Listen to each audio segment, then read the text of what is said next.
Audio Jungle.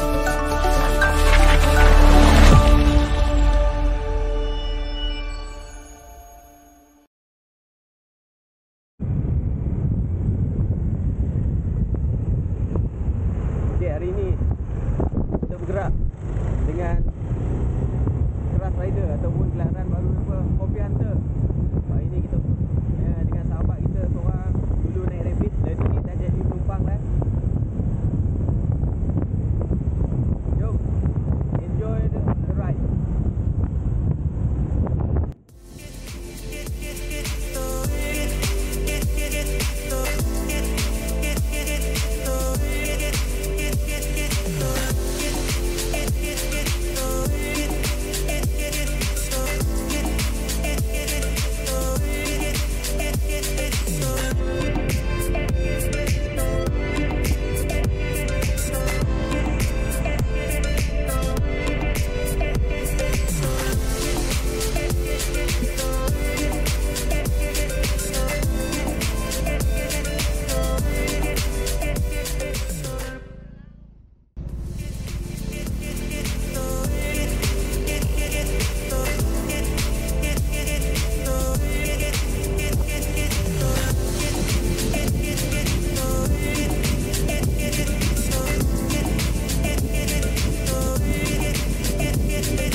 Baiklah, alhamdulillah kami selamat sampai ke Coffee Kebun. Yang ni di bahagian Sedim. Coffee Hunter kembali. Dan kita dalam misi mencari spot destinasi kopi seterusnya.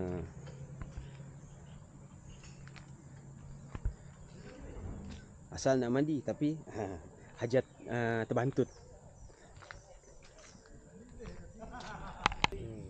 Yang tu macam-macam kan. Sebab tu bila lah ni setiap owner yang buat campsite, orang tak pergi atas tau. Buat.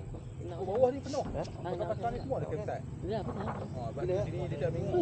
Tu Ramai kan nak pilih tu hang. tak pilih. Hang dah ada kerja sendiri kan? Ikut dah. Ni dah tahu bisnes kan. Jadi dia buat tanah masing-masing. Sebab orang buat ni pun pakai buat. Campsite chalet masing-masing kan. Jadi orang kampung nampak jalan tu, tu pakai buat campsite.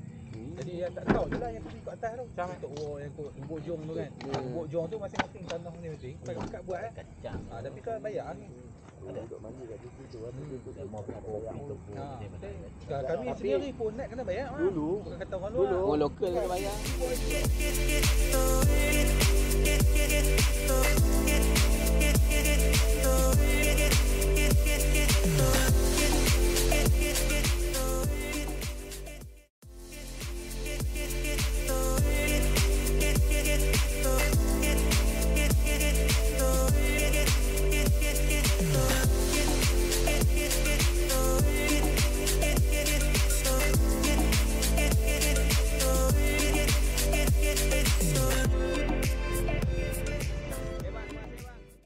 Mohon maaf kami kalau ada salah silap ah. InsyaAllah. Macam banyak support kita. Boleh insyaAllah. Ada rezeki Iman.